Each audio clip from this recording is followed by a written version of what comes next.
A White House advisor warns against making a clear statement on Taiwan.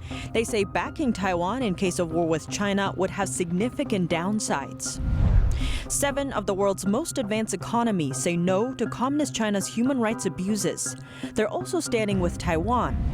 A U.S. court rules on the fate of the Chinese company. It is allowed to continue trading on the American stock market, despite its alleged ties to the Chinese military. The World Trade Organization has a new Deputy Director General. The position has been filled by a senior Chinese official amid growing concerns about Beijing's unfair trade practices.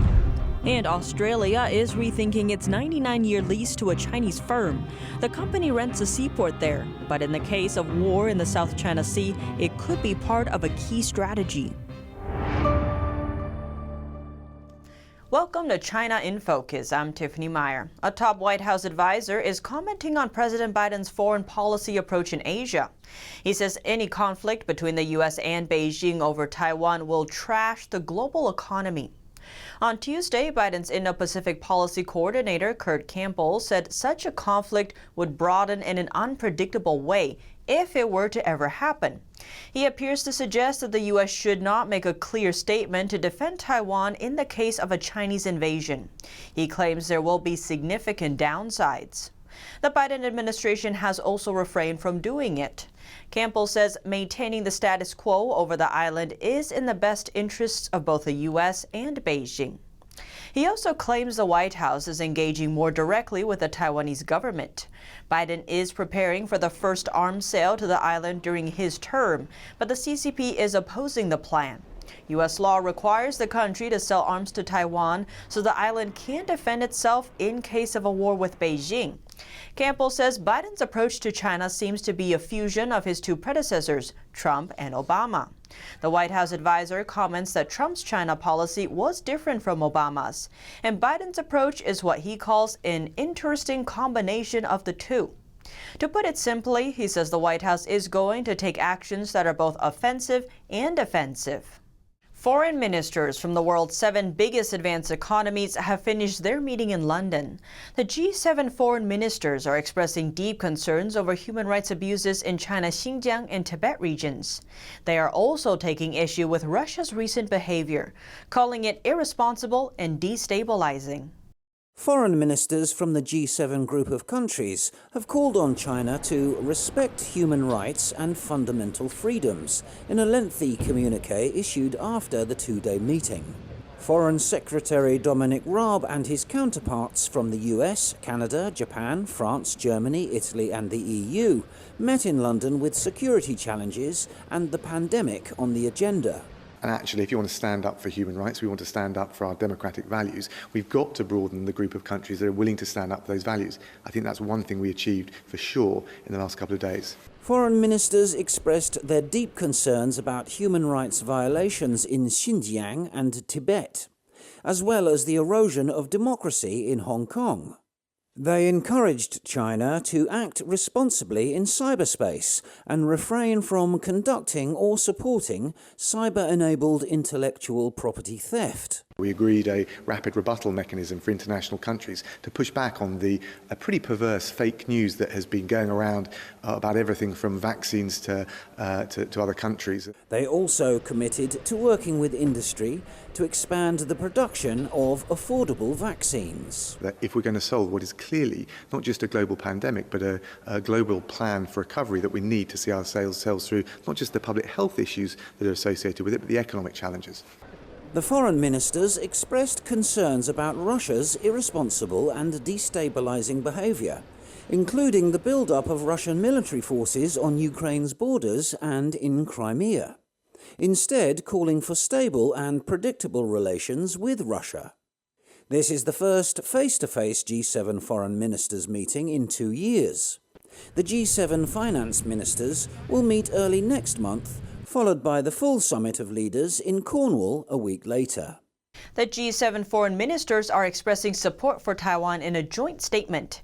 They say they are supporting Taiwan's participation in World Health Organization forums and the World Health Assembly. They are also expressing concerns over possible military escalations between Taiwan and Communist China. This is the first time the G7 foreign ministers mentioned Taiwan in a joint statement. The Chinese Communist Party, or CCP, condemned the move and claimed that they are interfering in China's internal affairs. Beijing views Taiwan as its territory and has vowed to take it over by force. Meanwhile, democratic Taiwan has its own constitution and military. A U.S. District Court judge has just dealt a blow to government efforts to delist military-linked Chinese companies. He suspended an investment ban on a Chinese company imposed under the Trump administration. Soon after the suspension, Chinese mapping technology company Luokang said on Thursday that American stock exchange Nasdaq has withdrawn a decision to delist them. This sent shares of the company up by nearly 20%. A Nasdaq spokesman has declined a comment. Luokang was a U.S. list of more than 40 companies subject to an investment ban. They have alleged ties to the Chinese Communist military. The district court judge in Washington issued a similar order in favor of Chinese smartphone maker Xiaomi in March. The judge said that Pentagon's designation process for Luokang was flawed. He wrote in his decision, Luokang's purported forays into space systems or its potential future contracts with the Chinese National Geospatial Information Center do not appear to have materialized. He added the U.S. government has not identified any technology transfer from Luokang to Communist China. According to Chinese law, companies operating in China are required to comply when the regime demands them to transfer their technology. A senior Chinese official was just appointed as one of the Deputy Directors General of the World Trade Organization. This amid growing concerns about Beijing's unfair trade practices and their influence in international organizations. On Tuesday, the Director General announced China's Vice Minister of Commerce, Zhang Xiangchen, has been appointed as one of the 4 new Deputy Director Generals of the World Trade Organization. The other 3 Deputy Director Generals are from the United States, Costa Rica, and France. Zhang served as China's permanent representative of the World Trade Organization from 2017 to 2020, when the U.S.-China trade tension was high. A spokesperson with China's Ministry of Commerce said on Wednesday that Zhang's appointment confirms China's active and constructive role in the World Trade Organization over the years. But Professor Frank Xie from the University of South Carolina Icahn says there could be a conflict of interest. So if this the Chinese national is pledging allegiance to the Chinese Communist Party instead of to the governing body of WTO, that could be a conflict of interest. And he says this new appointment would likely help represent the regime's own interests. We know that there are issues of Chinese government not in compliance with the WTO rule. So this Chinese Deputy General, I'm sure, is going to be a force representing the interests of the Chinese government. But I think also that's where the problem is. China's influence and control of international organizations has been growing quickly. A recent congressional semi-annual report shows that Chinese nationals are serving as the heads of 4 key international organizations and many other top leadership positions across different United Nations agencies. Professor Xie sees this as a serious problem. And all Chinese officials or Chinese nationals serving these organizations are mostly Communist Party members. And we know the Chinese Communist Party is in control, total control over the entire China. Professor Xie believes the U.S. has to work with its democratic allies to stop Beijing's ever-growing influence in key international organizations. When China joined the World Trade Organization in 2001, Beijing made many promises, but they didn't fulfill any of them, or they did only to an extremely limited degree. One of the promises is to open up China's banking, telecommunications, and electronic payment sectors. But Beijing has so far done very little in those areas, and the Chinese regime isn't only breaking economic promises. In 2015, CCP leader Xi Jinping promised not to militarize the artificial islands that the regime was building in disputed waters in the South China Sea. But the CCP is doing just that. A new U.S. government report is detailing the CCP's influence over multiple international agencies. Dozens of Communist Party officials are in leadership positions in organizations, such as the World Health Organization. Together, they are in charge of nearly 1/3 of the UN organizations. Besides the UN, CCP officials also hold high positions in other important international organizations. On Tuesday, a U.S. Congressional Commission on China said that over 30 party officials are sitting on the board of directors or are senior managers of international organizations. Among them, 6 are currently working for Beijing at the same time. They include the World Trade Organization Secretariat. He is also the Vice Minister of the Chinese regime's Commerce Ministry. The rest of them have also worked for the Chinese Communist regime. The International Telecommunications Union Secretary General is one of them. He was on the payroll of Beijing's Posts and Telecommunications Ministry. The Asian Infrastructure Investment Bank president previously worked as the chairman of China's state-run bank, China International Capital Corporation. There's also the International Civil Aviation Organization Secretary General, the UN Industrial Development Organization Director General, and the Food and Agriculture Organization Director General. But not all CCP officials' careers end well. 4 years ago, a top Chinese policeman became the president of the International Criminal Police Organization, also known as Interpol. But he went missing after returning to China in 2018. Beijing later announced that he was arrested for allegedly taking bribes. The U.S. Defense Department is estimating that the uncontrolled Chinese rocket will reach the Earth this Saturday. China launched the rocket last week to deliver a piece of their space station into orbit. The delivery was successful, but the rocket doesn't have safe re-entry features built into it, and now it's falling back to Earth uncontrolled. As it re-enters the Earth, it may not burn up completely in the atmosphere, and parts of it could crash land on Earth. The Pentagon spokesman says they cannot determine the precise point of re-entry until within hours after the rocket enters the Earth's atmosphere. Waves of concern have been flooding in that debris from the rocket may potentially land on inhabited areas. On Thursday, a CCP mouthpiece responded to those concerns. It accused the West of overhyping the situation. It went on to say the mass of the rocket is not substantial and it will easily burn up in the atmosphere. But the rocket actually weighs a massive 21 tons. It's the biggest uncontrolled man-made object to fall to Earth in 3 decades. China launched a similar rocket last year. It did not completely burn up in the atmosphere. Most of the rocket debris landed in the Atlantic Ocean last time. The White House is also chiming in. The press secretary says the U.S. calls on all nations to act responsibly in regard to space activities. But she did not say whether the U.S. would hold Beijing accountable if the rocket debris caused harm to anyone. This rocket launch won't be China's last. Beijing has in store 10 more rocket launches before the end of next year. Hong Kong democracy activist Joshua Wong will face an additional 10 months in jail. That's for participating in an unauthorized commemoration of the 1989 Tiananmen massacre last year. Hong Kong democracy activist Joshua Wong was sentenced on Thursday to a further 10 months in jail. Wong is guilty of taking part in an unauthorized vigil last year commemorating the 1989 Tiananmen Square crackdown.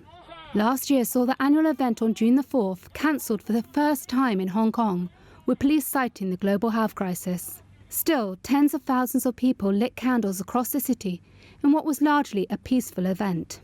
Judge Stanley Chan also sentenced Lester Shum, Janelle Long and Tiffany Yuan to between 4 and 6 months. A handful of activists gathered outside the court to protest the case. Chow Hang-tong is from the Hong Kong Alliance in support of patriotic democratic movements of China. This is a charge for an unauthorized assembly, for a totally peaceful assembly confined to Victoria Park. Wong is already serving time for other illegal assembly convictions relating to the 2019 protests. He also faces charges under the city's sweeping national security law, which was brought in last year. The legislation punishes anything China sees as subversion, secession, terrorism or collusion with foreign forces, with up to life in prison. Amid the U.S.-China trade conflict, another U.S. business is cutting ties with a China-based company. The maker of the popular robotic vacuum Roomba is terminating its production contract with its Hong Kong manufacturing partner. They will partner with a Malaysia-based manufacturer instead. Vacuum maker iRobot believes that the move will substantially reduce and potentially eliminate their exposure to current U.S. tariffs and mitigate the geopolitical risks associated with concentrating production solely in China. They add that the U.S. has reinstated a 25% tariff on Chinese-made Roombas. It has increased costs for the vacuum maker by $3.4 million. Then U.S. President Trump imposed tariffs on China starting in 2018. Hong Kong was initially exempt from these tariffs, and the U.S. treated it differently from China. But last summer, the U.S. revoked the city's special trade status. It was in light of Beijing's crackdown on Hong Kong's autonomy. Since then, the city has no longer been exempt from U.S. tariffs. The Hong Kong company will likely see a noticeable drop in revenue. That's because iRobot accounted for 55% of the company's total revenues last year. iRobot says by the end of this year, its Malaysia-based production will fully meet volume requirements. Australia is rethinking a 99-year lease to a Chinese firm, citing security concerns. The company has paid to use Darwin Port on Australia's north coast for years. It's the closest to Asia and of great strategic importance. NTD's Xu Wenhui has more. Australia is reviewing the 99-year lease of Darwin Port to a Chinese firm out of national security reasons. According to the Sydney Morning Herald on Monday, the country's defense officials are looking into the lease. Darwin Port is for both commercial and military use, and China's Land Bridge Group won a bid in 2015 to operate it. According to media reports, Land Bridge Group has close ties to the Chinese Communist regime. The group's chairman once said in an interview, "We Land Bridge Group fully respond to Chairman Xi's Belt and Road Initiative." He's referring to Beijing's multi-trillion-dollar global infrastructure scheme. It's believed to increase the communist regime's influence across the world. Australian Defence Minister Peter Dutton told the Sydney Morning Herald his department had been asked to give some advice about the deal. He said they are in the reviewing process, and that we can look at options that are in our national interests after that. Australian Prime Minister Scott Morrison responded last week saying he would act if defense officials raised national security concerns. The result of the review is not clear yet, but the strategic importance of Darwin Port is obvious. It's the most crucial port on Australia's north coast and the closest to Asia. Darwin Port also serves as a rotational defense base for the U.S. Marine Corps, and it currently hosts up to 2,500 U.S. Marines. It also stores fuel supply for U.S. Navy ships at sea.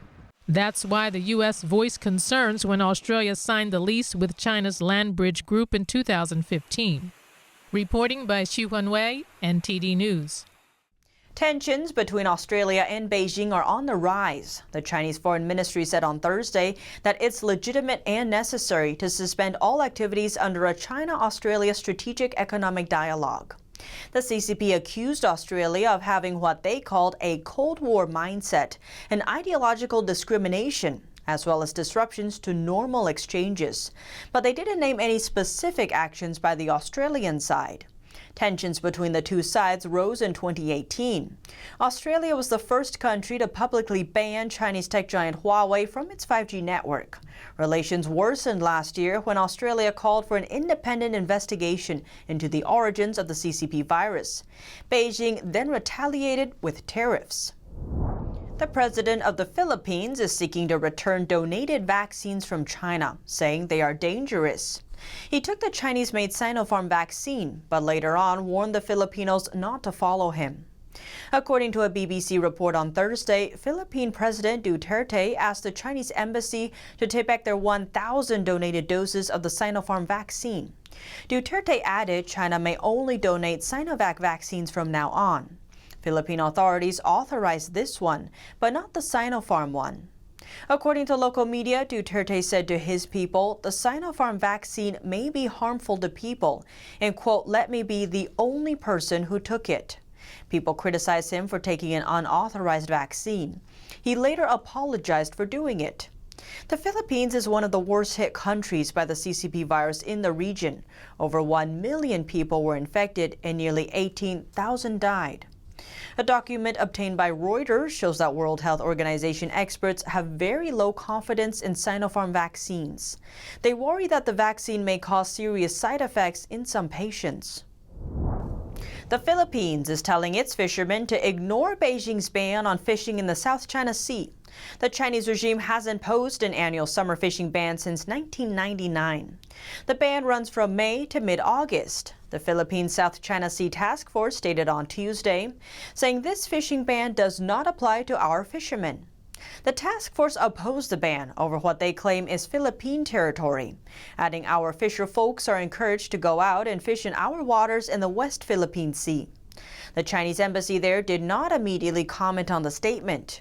For years, the Philippines has been disputing Beijing's claims of sovereignty over the South China Sea.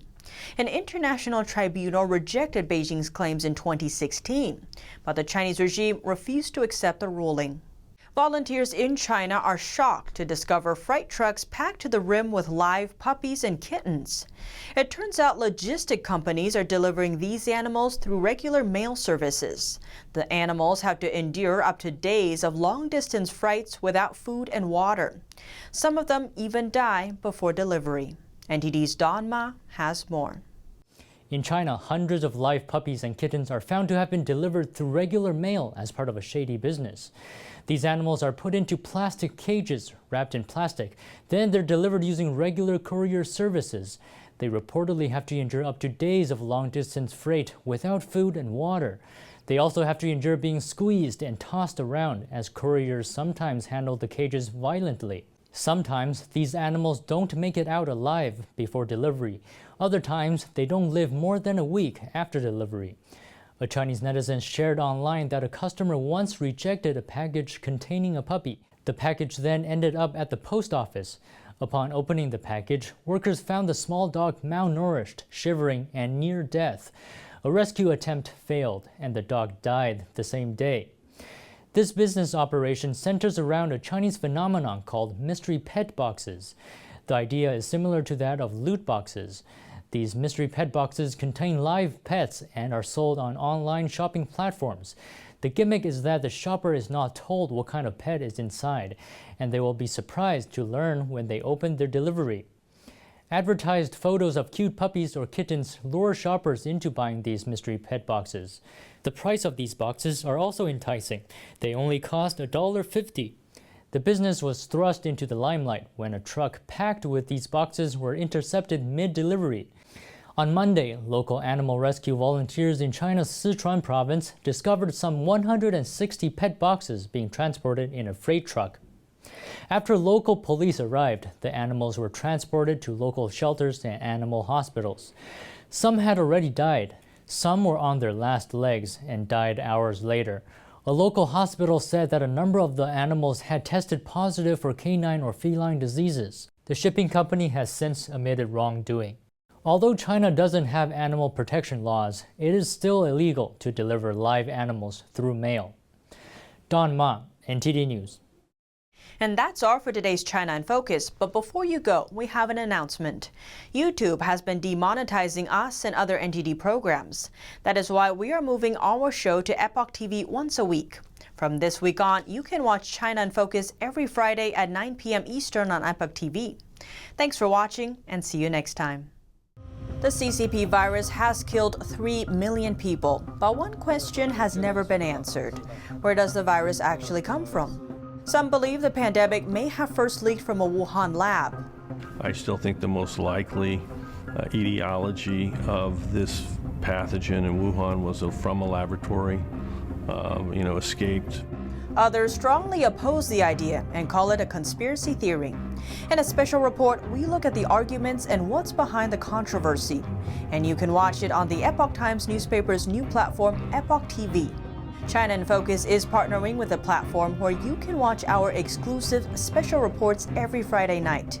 And then we'll explore questions like where the CCP virus actually comes from, how China lures foreign companies in, steals their technology, and kicks them out, how the ancient Chinese philosophy of good governance differs from the current-day communist regime, and much more.